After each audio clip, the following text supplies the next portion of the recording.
Okay, so we're back, and I'm really enjoying this. I'm really enjoying making these videos. I never knew that I could do it. It was just something that was on my spirit to do, and when I first got the message to do it, I said, God, you sure? 90 days? You know, you don't want to do 15? Because I could do 15. I could do a week, but 90 days. Every day you want me to shave my bald head, put on a suit, set up a camera, make a video, and upload it. Is that what you're telling me? Alright, I got you. So I'm just being obedient, but as I'm being obedient, I'm loving this, and I'm becoming, even within myself, more disciplined, because I'm doing everything that I'm saying for you to do. I'm doing it. We tend to teach what we need to learn. So I'm going along with the program, and I'm learning as well. Okay, so today, let me just give a little idea where we're going. I'm going to get back more into health because I really believe that's important. But I want to bring in some experts, and I want to talk about detoxing, because we haven't even spoke about detoxing and getting all the garbage out your body. Because if you have a car, you take the car every 3,000 miles and you get the oil change, but we haven't gotten the oil change in our liver. Our liver is like an oil filter that processes all the nonsense. We're going 20, 30, 40, 50 years, never detox that. So we're going to talk about detoxing, just how you can get that done.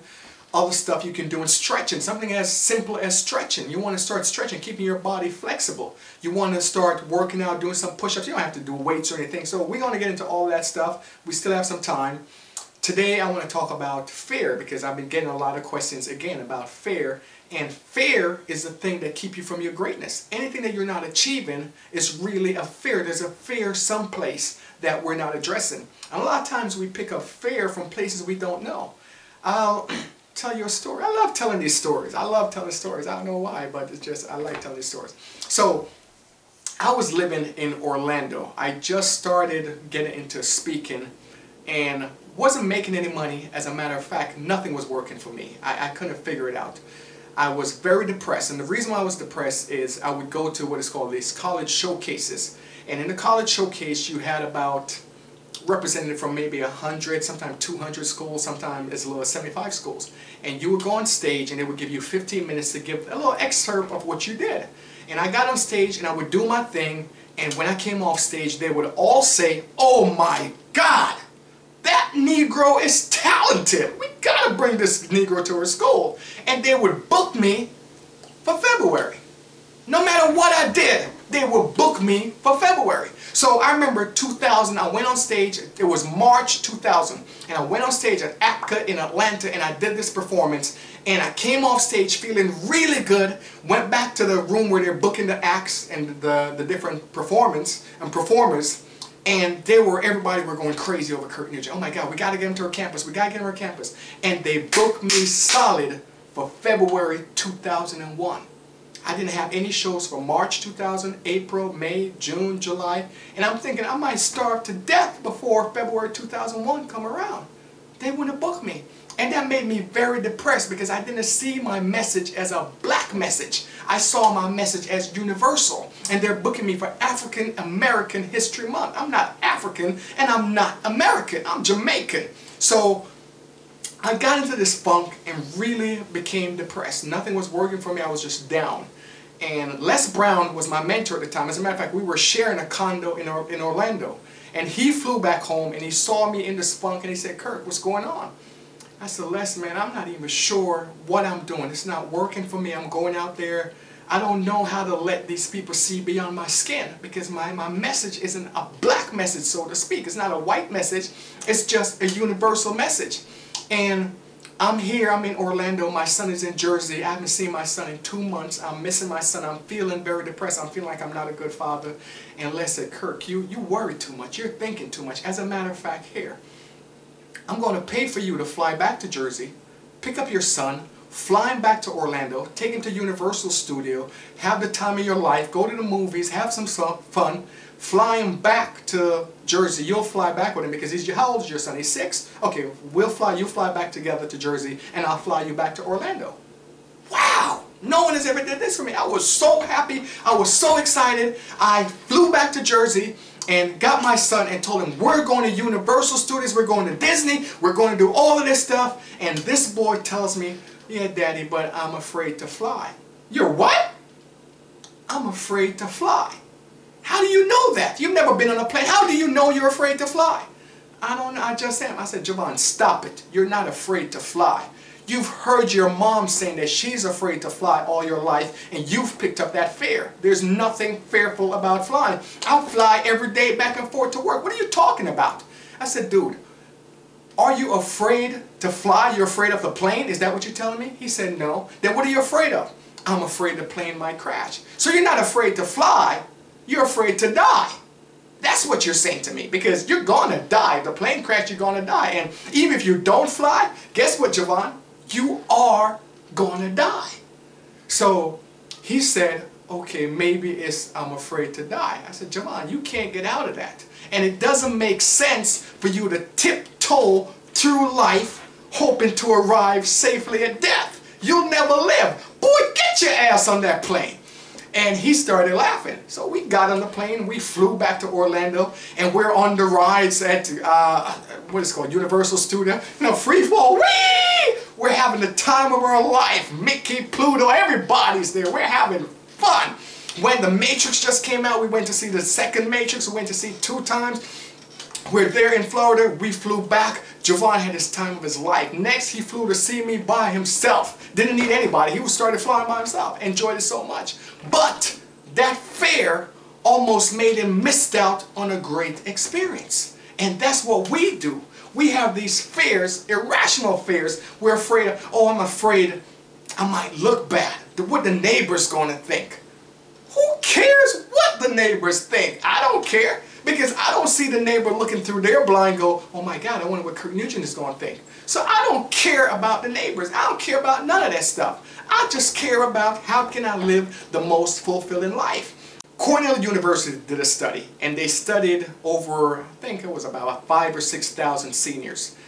Seniors who were dying, they had some terminal illness, or they were on their deathbed, and they asked them, what is it in life that you regretted? And the thing that they regret the most wasn't anything that they did. The thing that they regretted was the things that they didn't do. Because now they're going to leave not knowing what this experience would have felt like. And all the Spirit wants is the experience. The Spirit doesn't care about the label that we attach to the ego. All the Spirit wants is the experience. And we're so caught up in this comfort zone protecting the ego, because the ego is generally afraid of any new experience. The ego wants to stay in this comfort zone. You got to get out of that box. You got to get that fear out of there. Step in there and be bold. And once you're being bold, you'll find that you have even more courage. Never think that you're not good enough. You're not strong enough to deal with whatever comes down the path. So what if you lose your job? My mom used to come home and she would complain about her job. The head nurse did this. This one said that. That one did yeah. And she would just complain. And I said, Mommy, why don't you just quit? Kirk, not everybody is irresponsible like you. If I quit my job, then what? But it wasn't about, I said to her, well, listen, if the job caught on fire tonight and burned to the ground, do you really believe you would starve to death tomorrow? No, you would find something else to do.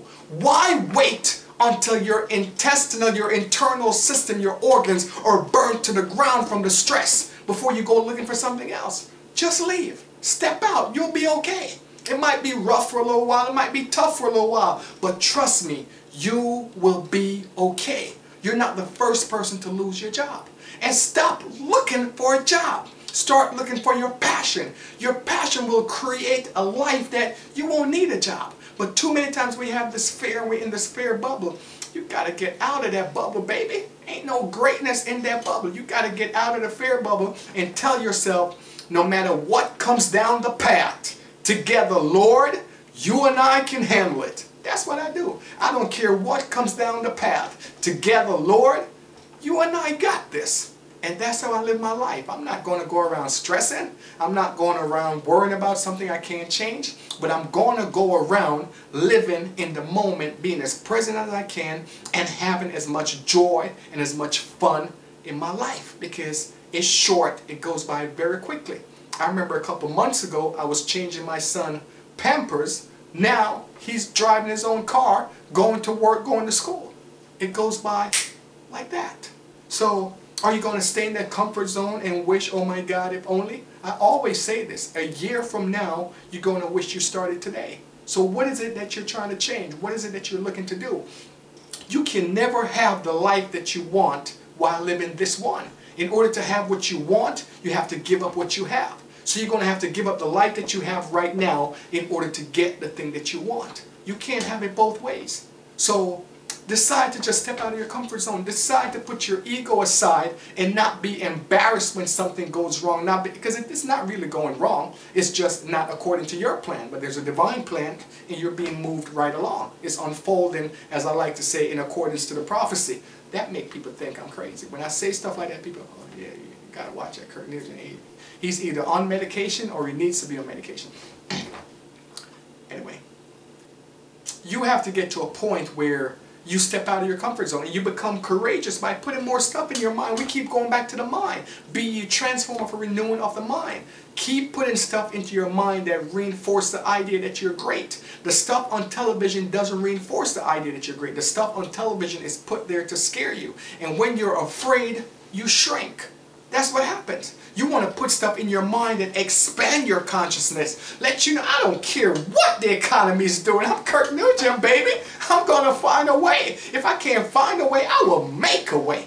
You have to believe that. But most people say, oh my God, I just hope I don't get on the boss's nerve, because if I lose this job, I don't know what. You can't think like that. No greatness comes out of that. You got to know that you're big, you're bad, you're bold, you're beautiful, and you're unstoppable. I wish life would. That's the type of attitude you got to have when you come out in this playing field, because it's a game, and you take the game too seriously, you're going to get crushed by the game. So start finding different ways to step out of your comfort zone. Go to the club if you can't dance, and dance a little bit. Get on the dance floor. Do something outside the comfort zone and start expanding the comfort zone so the ego knows that it's not running the show. You're running the show. Make a phone call to someone and tell them, you know what? I just want to call to tell you I forgive you. Whatever it is, man, I love you. It doesn't even matter. Do stuff that stretch the comfort zone, and you start doing that, and all of a sudden your world expands, and as your world expands, you bring other people in, and you start creating this great, magnificent life that you're looking back and be like, oh my God, how did I get here? You got here because you renewed your mind and you expanded your comfort zone. We'll talk more tomorrow.